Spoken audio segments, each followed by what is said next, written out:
Buenos días, mi nombre es Nicole Dayana Villarrico, soy estudiante de Derecho de la Fundación Universitaria Agraria de Colombia. Hoy les vengo a hablar sobre el análisis o lo que comprendí de la sentencia C-578 del 2002, la cual, pues por medio de la cual la sentencia hace un control de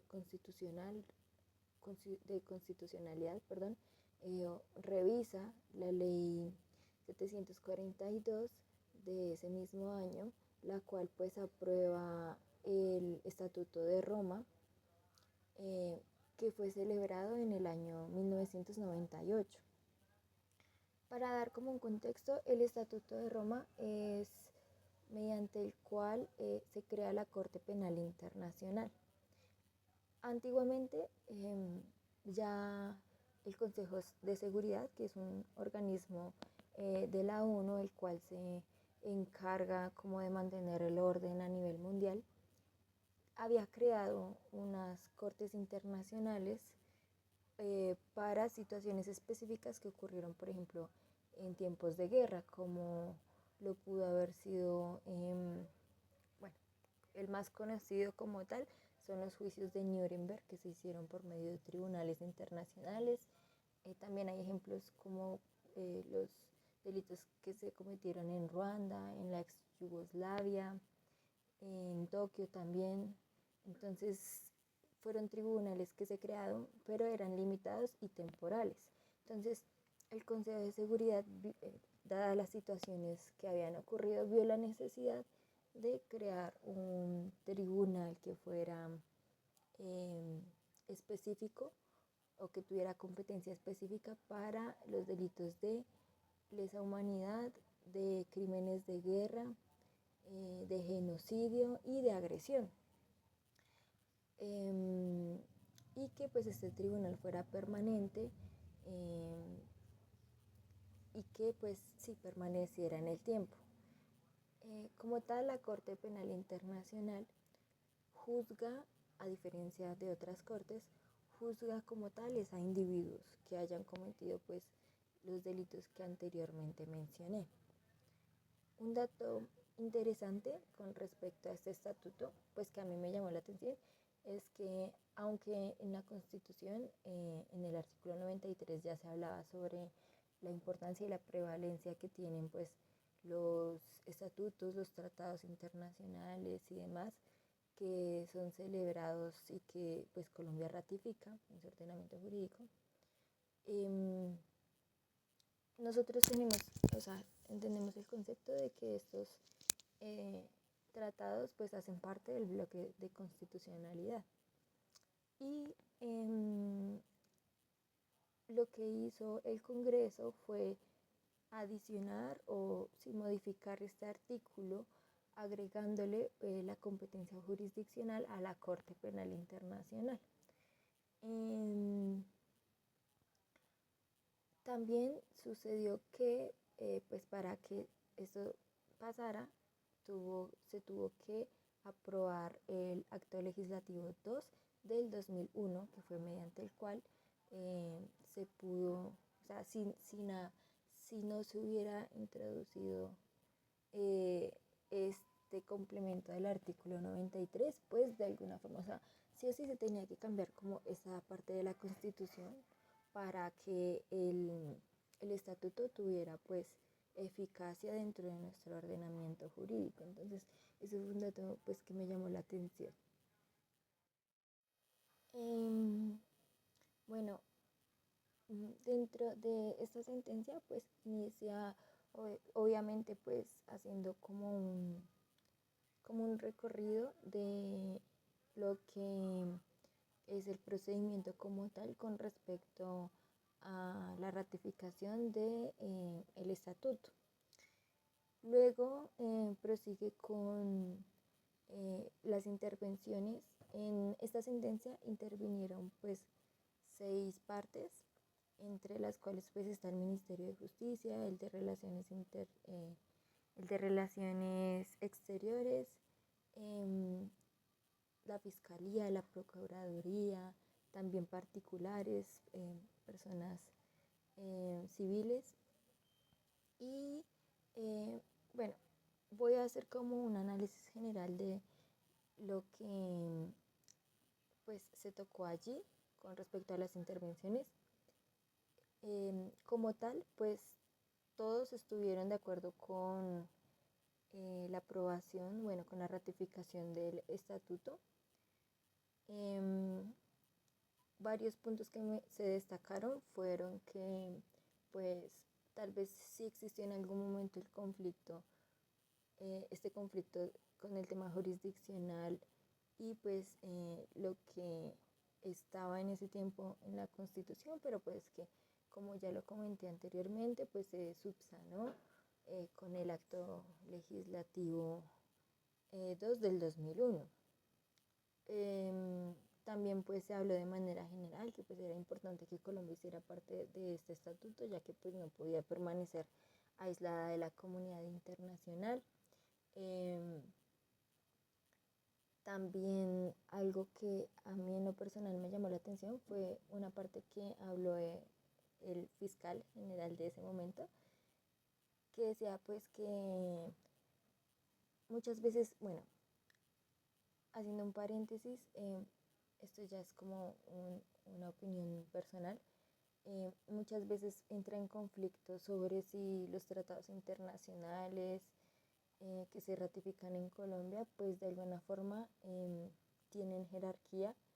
sobre nuestro ordenamiento jurídico interno. Esto es una discusión que siempre ha existido y bueno, más sin embargo, pues en, en el tema de la intervención de la Fiscalía, lo que él dice es que este estatuto no hace parte del bloque de constitucionalidad. Como lo nombré anteriormente, lo que tiene que ver con tratados y demás, sí hacen parte del bloque de constitucionalidad. Cuando leí esto, o sea, lo que decía el fiscal, pues me llamó la atención porque era el concepto que yo tenía, pero él procede a especificar que no hace parte del bloque porque pues como tal el estatuto se enfoca más como en un tema procesal, procedimental, pero no toca, bueno, no crea o modifica derechos humanos o derechos fundamentales. Entonces,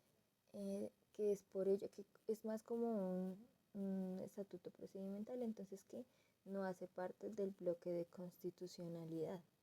por lo que pues de alguna forma no interviene o no toca nuestro ordenamiento jurídico. O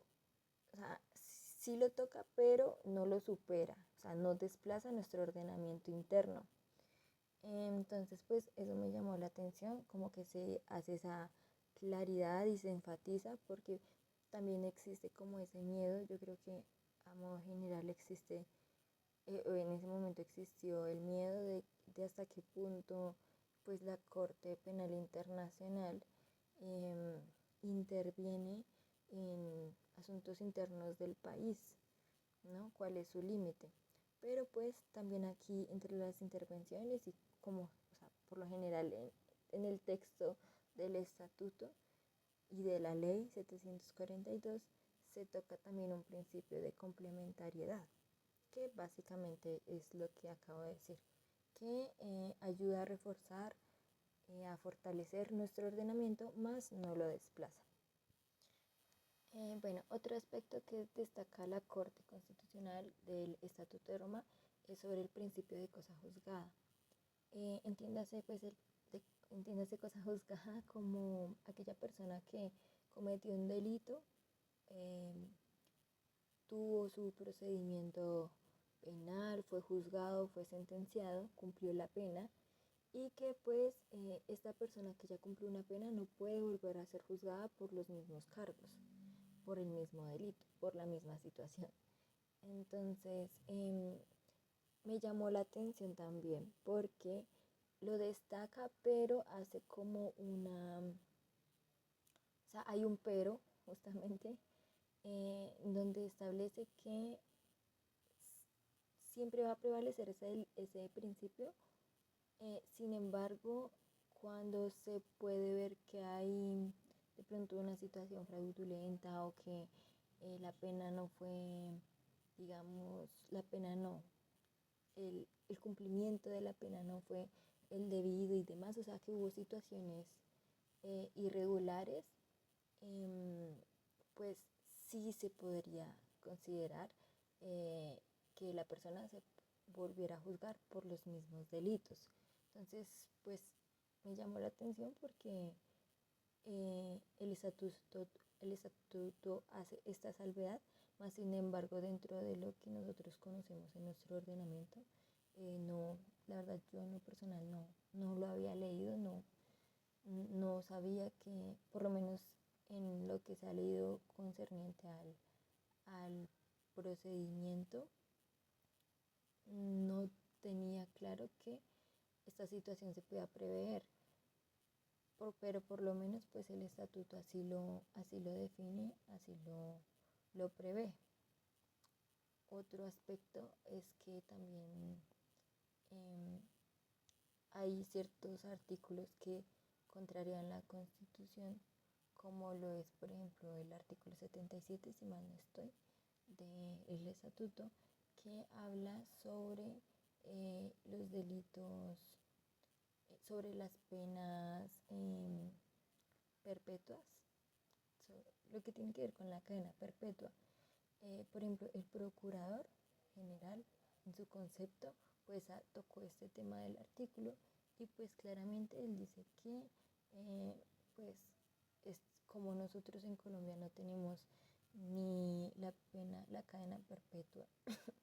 ni la pena de muerte, entonces justamente ¿por qué? Porque pues nuestra constitución defiende el derecho a la vida y a la dignidad humana. Entonces estos artículos pues sí contrariaron en su momento la constitución. Es por ello que pues la Corte Constitucional hace como de alguna forma como que él siempre está aclarando que eh, todos los artículos pues son aprobados siempre y cuando no contraríen nuestro ordenamiento. Y ya, pues eso fue básicamente lo que entendí. Con respecto al estatuto me parece interesante ya que pues uno de los objetivos del estatuto es que pues ellos juzgan delitos que los estados no, de pronto en situaciones en las que los estados no son capaces de juzgar. Entonces eso me parece bueno, ya que pues lastimosamente, por lo menos en Colombia hay muchos delitos que permanecen impunes, ya que nuestro aparato judicial no es el más eficaz, no es el más ágil. También para nadie es un secreto que pueden haber intereses políticos, económicos de por medio, entre muchísimas situaciones que se dan, por ejemplo, temas de conflicto armado, eh, el tema de las amenazas que pueden haber ante los jueces, ante las diferentes personas que participan dentro de los procesos, pues de alguna forma sí dificulta la eficacia de los procesos, de las sentencias. Entonces, que haya un actor neutral y ajeno pues a estos intereses me parece importante, ya que pues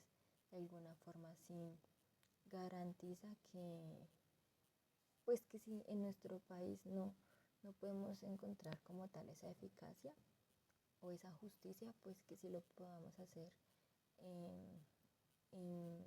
pues la justicia internacional. Pero también destaco que se tenga en cuenta que no traslada nuestro ordenamiento jurídico porque pues de alguna forma eso, o sea, hay que demostrar que nuestro ordenamiento jurídico, aun y con falencias, pues tiene la capacidad para juzgar sus propios juicios y para que pues la Corte Penal Internacional sencillamente sirva para su fortalecimiento y sea como una ayuda, no que la reemplace como tal, porque pues algo que hace fuerte a un país es su capacidad de juzgar, su capacidad de tener un ordenamiento jurídico estable, eh, también su capacidad de crear o modificar normas. ¿Esto por qué lo toco? Porque pues justamente está ese punto de defender la Constitución, nuestra Constitución, y de buscar que lo que se toque tanto en el Estatuto de Roma como en los demás tratados internacionales que son ratificados, pues no modifique nuestra Constitución, ya que es algo nuestro, algo que pues de cierta forma protege al ciudadano colombiano. Entonces, pues ese fue mi análisis, espero haya sido claro. Muchas gracias.